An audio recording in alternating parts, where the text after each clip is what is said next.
ओम श्री विष्णुवे नमः। जय श्री राधे कृष्ण मित्रों, स्वागत है आपका अपने चैनल गुरुवाणी में। आज के इस वीडियो में हम आपको माघ मास महात्म्य के छठे अध्याय की कथा को सुनाएंगे। तो आइए भगवान के श्री चरणों का ध्यान करते हुए छठे अध्याय की कथा को सुनते हैं। पूर्व समय में सतयुग के उत्तम निषेध नामक नगर में हेमकुंडल नाम वाला कुबेर के सदृश्य धनी वैश्य रहता था, जो कुलीन, अच्छे काम करने वाला, देवता, अग्नि और ब्राह्मण की पूजा करने वाला, खेती का काम करता था। वह गौ, घोड़े, भैंस आदि का पालन करता था। दूध, दही, छाछ, गोबर, घास, गुड़, चीनी आदि अनेक वस्तु बेचा करता था, जिससे उसने बहुत सा धन इकट्ठा कर लिया था।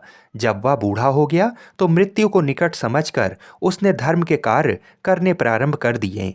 भगवान विष्णु का मंदिर बनवाया। कुआं, तालाब, बावड़ी, आम, पीपल आदि वृक्ष के साथ सुंदर बाग बगीचे लगवाएं। सूर्योदय से सूर्यास्त तक वह दान करता। गांव के चारों तरफ जल की प्याऊ लगवाई। उसने सारे जन्म भर जितने भी पाप किए थे उनका प्रायश्चित करता था। इस प्रकार उसके दो पुत्र उत्पन्न हुए, जिनका नाम उसने कुंडल और विकुंडल रखा।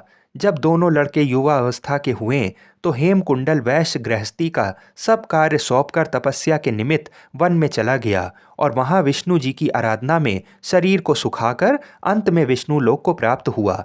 उसके दोनों पुत्र लक्ष्मी के मद को प्राप्त होकर बुरे कर्मों में लग गए। वेश्यागामी वीणा और बाजे लेकर वेश्याओं के साथ गाते फिरते थे। अच्छे सुंदर वस्त्र पहनकर, सुगंधित तेल आदि लगाकर, भांड और खुशामदियों से घिरे हुए हाथी की सवारी और सुंदर घरों में रहते थे। इस प्रकार ऊपर बोए बीज के सदृश वह अपने धन को बुरे कामों में नष्ट करते थे। कभी किसी सत्पात्र को दान आदि नहीं करते थे, ना ही कभी हवन, देवता या ब्रह्मा जी की सेवा तथा विष्णु का पूजन ही करते थे। थोड़े दिनों में उनका सब धन नष्ट हो गया और वह दरिद्रता को प्राप्त होकर अत्यंत दुखी हो गए।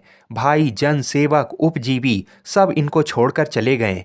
तब इन्होंने चोरी आदि करना आरंभ कर दिया और राजा के भय से नगर को छोड़कर डाकुओं के साथ वन में रहने लगे और वहां अपनी तीक्ष्ण बाणों से वन के पक्षी, हिरण आदि पशु तथा हिंसक जीवों को मारकर खाने लगे। एक समय इनमें से एक पर्वत पर गया, जिसको सिंह मारकर खा गया, और दूसरा वन को गया, जो काले सर्प के डसने से मर गया। तब यमराज के दूत उन दोनों को बांधकर यम के पास लाए और कहने लगे कि महाराज, इन दोनों पापियों के लिए क्या आज्ञा है। आगे की कथा को सुनने के लिए हमारे चैनल को अवश्य सब्सक्राइब करें। जय श्री राधे कृष्ण।